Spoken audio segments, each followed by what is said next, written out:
Combs. I'm going to try and get his case to trial as quickly as possible. I'm going to try and minimize the amount of time he spends in very, very difficult housing conditions. He's here. You didn't have to track him down. He's doing everything right, at least right now. I'm not sure it's going to be enough at the end of the day.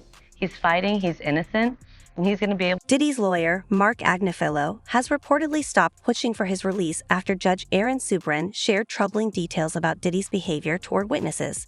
In court, a leaked phone call allegedly showing Diddy tampering with witnesses was played, making it clear that bail is unlikely to be approved based on the evidence presented. Right on Thanksgiving Eve, right at the end of the day on Wednesday, it reads, the court has evaluated each of the factors that it must consider under the relevant law.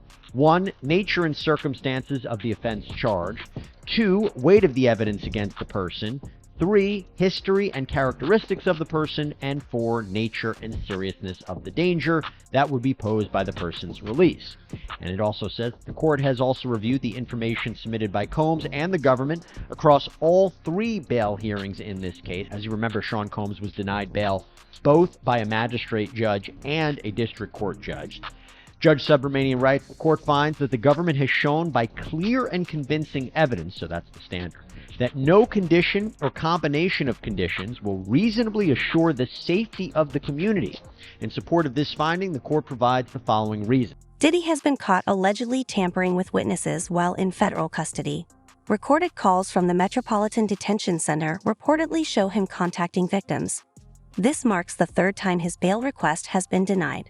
With this new evidence, his chances of release before his trial in May 2025 are virtually non-existent.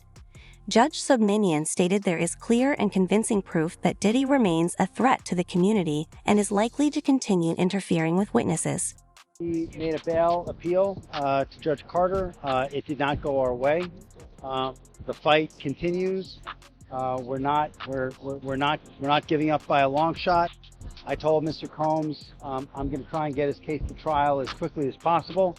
I'm going to try and minimize the amount of time he spends in very, very difficult and I believe inhumane housing conditions in the special housing unit of the Metropolitan Detention Facility. And I'm going to do everything that I can to move his case as quickly as possible.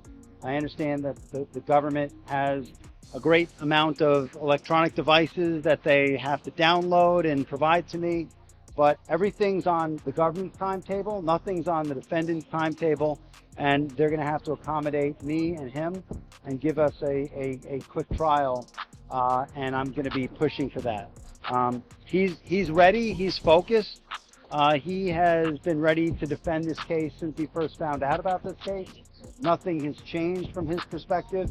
I obviously would much prefer to fight this case with him out of jail, and we are going to try to bring that about through additional legal process. But wherever he is, his resolve is the same. He believes he's innocent. I believe he's innocent, and we're going to fight this case with all of our might until we don't have to fight any longer. Diddy's legal team proposed an extensive bail package, including surrendering his passports and offering nearly $50 million along with his house in hopes of securing his release. However, the judge rejected the request, citing Diddy's clear intent to tamper with witnesses. The judge expressed concerns that releasing him would endanger both victims and witnesses. $50 million bond, co-signed by him, his mom, his sister, the mother of his oldest daughter, and his 3 adult sons. It's going to be secured by the equity in his property in Miami, Florida. Home detention, his passport will be surrendered. The government said that's insufficient. They said, look at the charges, look at the weight of the evidence that I just mentioned. They said they have allegations that he and his associates were trying to tamper with witness testimony last year so that they wouldn't cooperate with the government. What do you take away about who has a stronger argument in terms of bail? Well, I think his counsel has done the best they possibly can. I think bringing him there voluntarily is very smart, starts them out on the right foot. But I think the last thing that you just mentioned, the interfering with witnesses. That's the allegation, yeah. Yeah, if that's true, or I should say, if there's real indicia that happened, I think that might tip the scales in favor of of not letting him out pending trial, because I think, and you know this, I think judges take an extraordinarily dim view of that.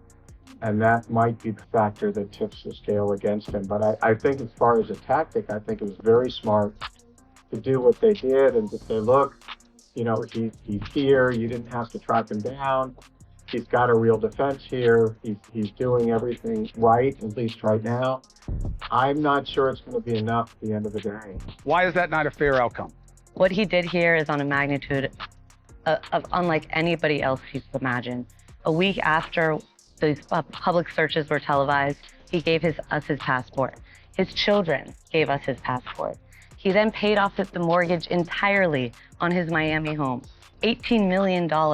It's instructive that he's going to have a bail package ready so that if he was arrested, he would have something ready so that he could get out the next day and show the judge he's taking this very seriously, which he is, which is why 12 days ago, Chris, when we thought there's an indictment that may be coming, he flew to New York the very next day. And that's an extraordinary move for a defendant who's been under investigation that he's been aware of for at least 6 months. He has done everything somebody under investigation can do.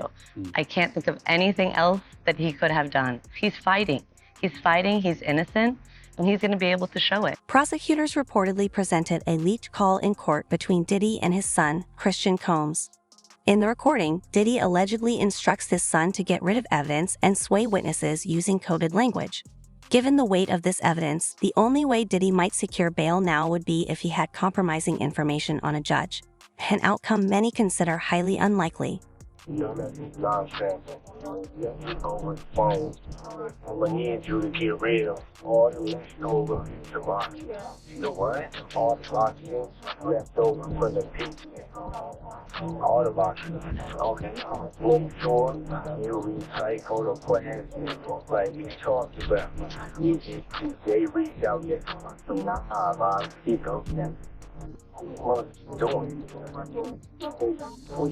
I'm in here. It's all good. You about to get out on bail. Yo, you reach out to them. No, with the relationship,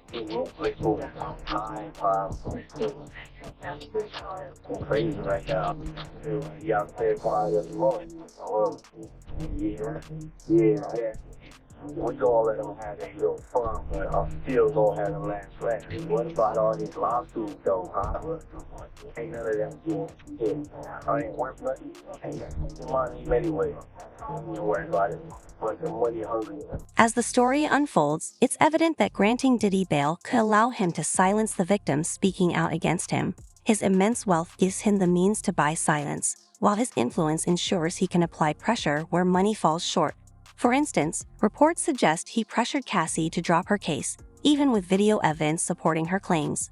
Considering Diddy's power, industry expert Gan Deal has made a startling prediction. He believes Diddy might still secure bail, catching everyone opposing him off guard. It looked like he might get bail. Now you're wondering why I'm saying that. See, they are trying to use some of the things that happen to criminals all the time, or inmates all the time. They always, brother, they always do those impromptu searches. And in one of the cases, in this particular case, they said that when they did the impromptu search, well, they took some of his legal information, and the judge ordered them to give that back. So I guess the lawyers are going to come up with a couple of new things saying that he can't properly, have his case be properly, what do you call it when they client get they client and lawyer privileges. He can't properly do his case with, you understand, with them constantly going into jail cells, searching him, taking his legal briefs, taking his information, and then probably using it against him. But I don't believe none of that to be true. I believe that they went in there just like they do all the other inmates based on the information they had. You gotta realize this, bro. They found out that Diddy was using other inmates' phone cards. Now that probably happens all the time.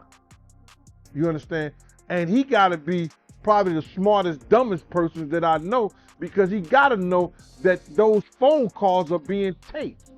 So whatever his lawyers and them come up with, the prosecution's gonna come up with something else.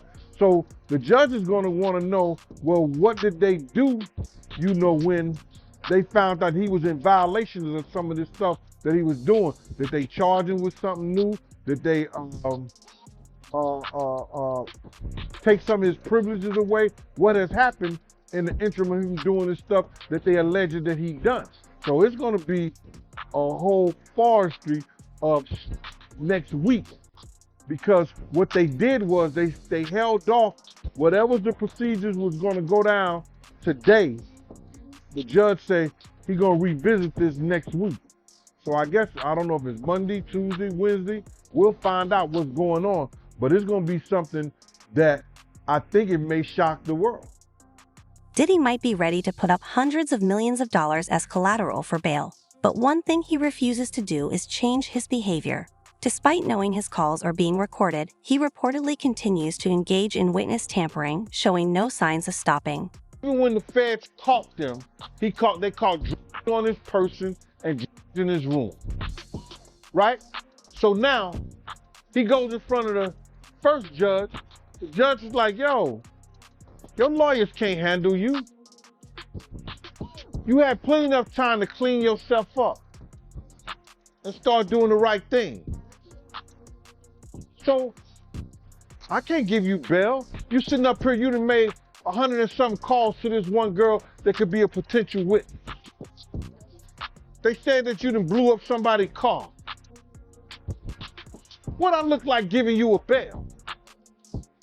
So now what people don't understand, why would they lawyer go to another judge?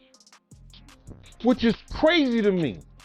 They think another judge is gonna give them bail because they said, I'm gonna give you 50 million, 100 million, all like that. No, they not gonna fight against each other when none of your circumstances had changed the first time. Your first bail, you show that you ain't do nothing, and you still had the ability to be threatening to witnesses. You still out of your mind. And I think they said they may have found pink coke. I told you cocaine is a hell of a drug, bro. It done brought a lot of people down.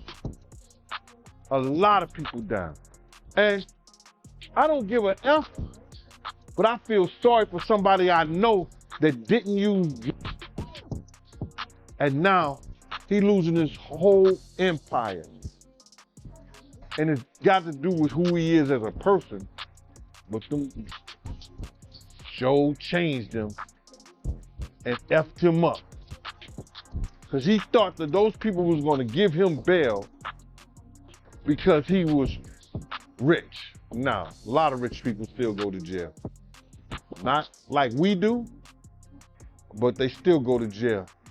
Especially when they got them like that, and the attention, the bad press and the bad attention that he's been getting. Adding to Diddy's troubles, a raid on his cell, prompted by evidence from his recorded calls, uncovered critical materials for the case. Among the findings were handwritten notes that allegedly included a confession. Diddy reportedly believed his cell was secure, but since the raid was based on information he unknowingly provided, it was ruled legal. The thing with Diddy is, why is he trying to get in contact with witnesses? He gotta know they recording calls, right? My man, in order to you to think that you could get away with doing any kind of witness tampering in prison, you gotta probably be one of the smartest, dumbest persons, because they tape everything, bruh.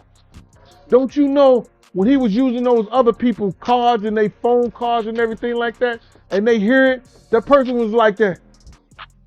Hold up. That's supposed to be inmate 076. And Puff inmate number is 0666. Why is 0666 coming over on 0607? Why is Puff stuff coming over on his card? Hold up. Did he just say, take that, take that? Do I hear, bang, boy, come out and play? They know his voice. And now for him to be giving people instructions to do things, like I say, he got to be one of the smartest dumb MS we know. So if they got him on there telling people to get in touch with people or tell people to stop, because evidently you got to realize this. We may not be doing this pretty soon. We may not be even talking about Puff. None of these YouTubers.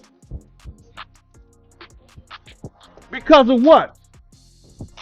They trying to get a gag order on social media. They trying to get a gag order on social media. That nobody should be discussing these cases or his case or anything about him. And that's crazy.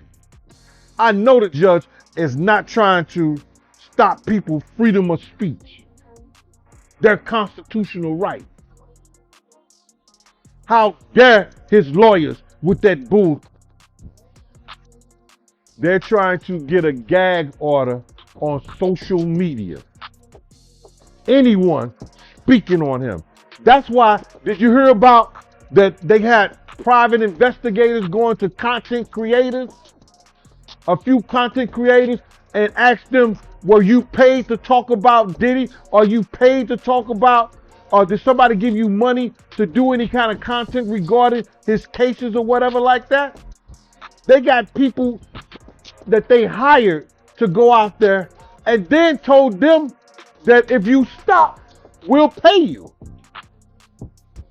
Mighty, they might, they might be coming to the Art of Dialogue, Mighty. They might be coming to y'all, man. You gonna take that hush money, huh? But I am hearing that Diddy in good spirits. Wow. I didn't hear none of that, man. All I know is that, the guards are being closely monitored. Because it was said that he was on a cell phone. And I don't think you could have a cell phone in the Brooklyn House of Detention. The Brooklyn or the Manhattan House of Detention. I don't think you could have a cell phone. And I heard that he had a cell phone. He made some calls to some people. So they're gonna watch the guards closely, because if you remember with the Epstein case, and check this out, those two guards that were supposed to be brought up on charges because they falsified records, you ain't heard nothing else about it. Sources close to Diddy have revealed they've received calls from people claiming to represent him. Meanwhile, in a related twist, Jay-Z and Beyoncé have reportedly issued a cease and desist order to Piers Morgan. This came after he aired a show speculating about their potential connection to Diddy. You read about Diddy's phone being tapped because news came out that his former bandmate from Dirty Money, she called the other group member Dunn 58 times trying to get her to stop the lawsuit against Diddy. She ain't the only one he was trying to get in contact with. You understand? He sent somebody through somebody else to try to get in contact with me, telling me enough is enough. Oh, okay. You tell Big Mama that enough is enough. You can't tell Wolf Mama enough is enough. You tell D Ferg Mama enough is enough. You understand? You tell all those people who supported you and they survivors, enough is enough. You didn't tell me about that. So he tried to get somebody to reach out to you? Now I got a phone call from Kirk Burroughs. And Kirk Burroughs, and I ain't gonna give this guy no play. Not Kirk Burroughs, but one of the Puff dudes that I know that's real close to him said, Kirk told me, yo, he wanna reach out to you, Gene. He wanna speak to you. You have to speak to me for what? What do you want to speak to me for? If he's trying to speak to me, it's for Puff. Point blank. I know the dude. I know how close he is to Puff. He's been with Puff from day one. So he ain't got nothing to say to me, bro. But Kirk Bro did say to me that the dude said enough is enough. As days go by, the evidence against Diddy continues to mount. Victims he allegedly wronged are now coming forward, sharing their stories, and preparing to testify, further solidifying the case against him. Those statements include descriptions of what the witness says he saw on those tapes. So I asked him about that, and he answered what he could, given the limitations imposed on him after testifying before the grand jury. Out of those 8 videos, 8 celebrities, 6 men and 2 women, how many of those 8 celebrities were close to being underage or potentially underage? 2 males. 2 males. And of those 8 celebrities, how many of them were intoxicated or under the influence of drugs? This is going to be all speculation. I just want to preface it by he wouldn't know if Appear they to be. were. Right. Sure. Appear to Let me be, rephrase right. it. Based on, yes. Understand. Out of the 8 celebrities who were recorded having intimate relations with Sean Combs, how many of them appear to be either inebriated or intoxicated or under the influence? All of them. All of them. Out of those 8, how many appear to be potentially victimized? How many might have been victimizing? I think all, to be honest, all. Were victims They or victims. were perpetrating? Victims. They were all 8 were victimized, Yeah. meaning this was happening to them and they were inebriated. Right. Not knowing, I guess, how much proof it was and what they was doing. And of those 8, how many seemed to be potentially minors? 2 to 3, possibly 3. Thanks for watching. Go to joinnn.com to find News Nation on your screen. And don't forget to click the red subscribe button below to get more of News Nation's fact-driven, unbiased coverage.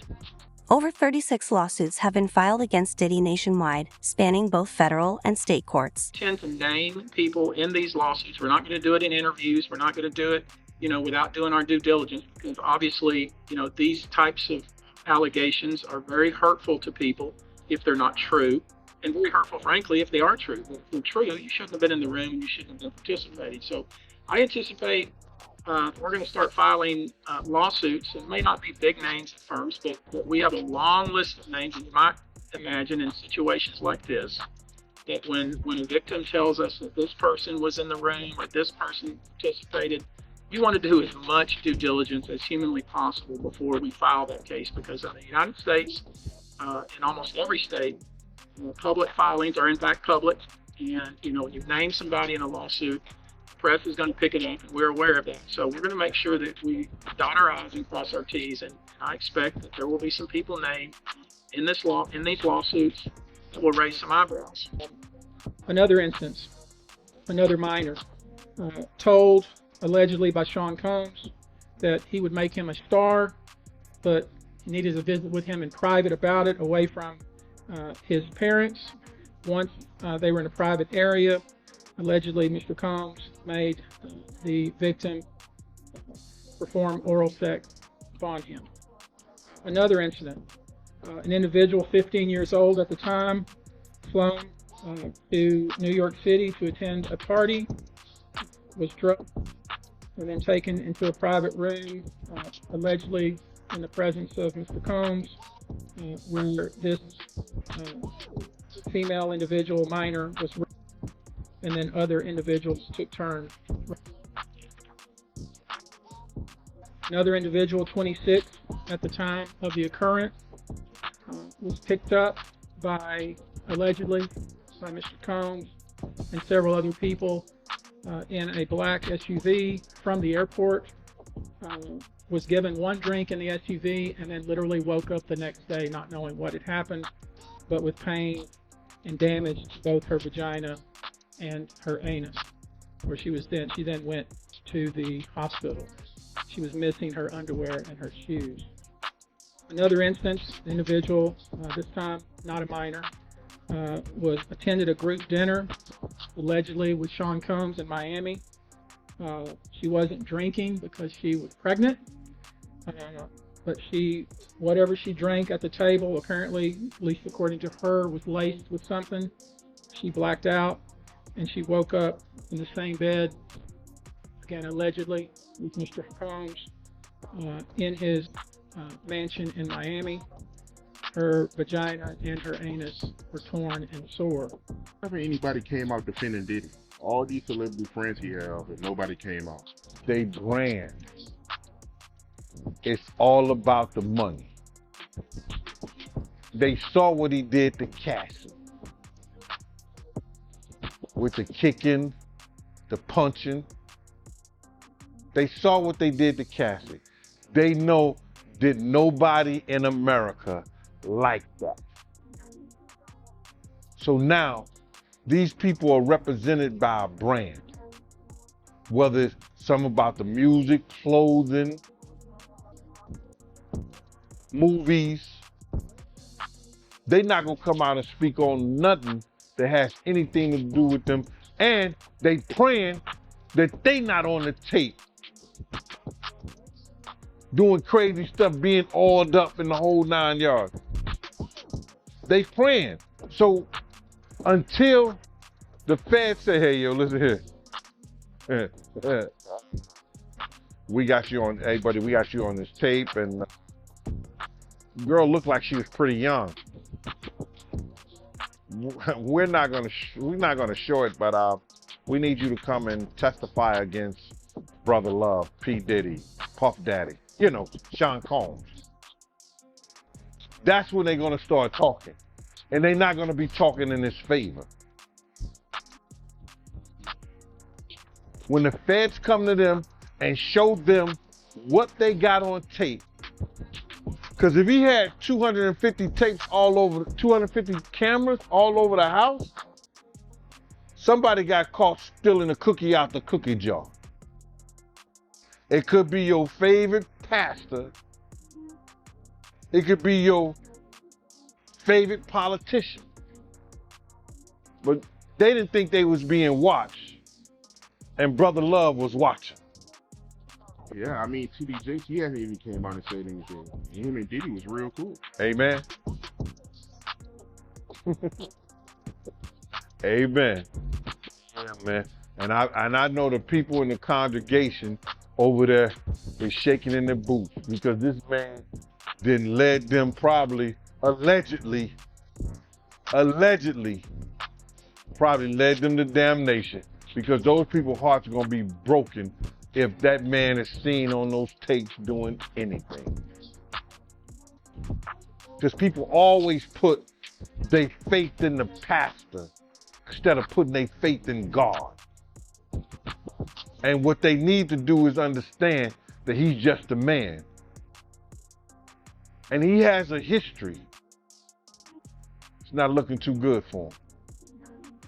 So you feel like celebs are worried that they might be on tape? Oh, they know. That's why they ain't speaking up or saying nothing. Yeah, I was at the Diddy party, but I know I ain't do nothing. When you don't know somebody's taping you, when you don't know that somebody is videoing you in some kind of form or fashion, you got that alcohol, you got the in you, they're a little loose, bro. They let down all their inhibitions. The music is pumping. He said it himself. He got it so hot in there that you gotta take your clothes off. He said that himself, bro.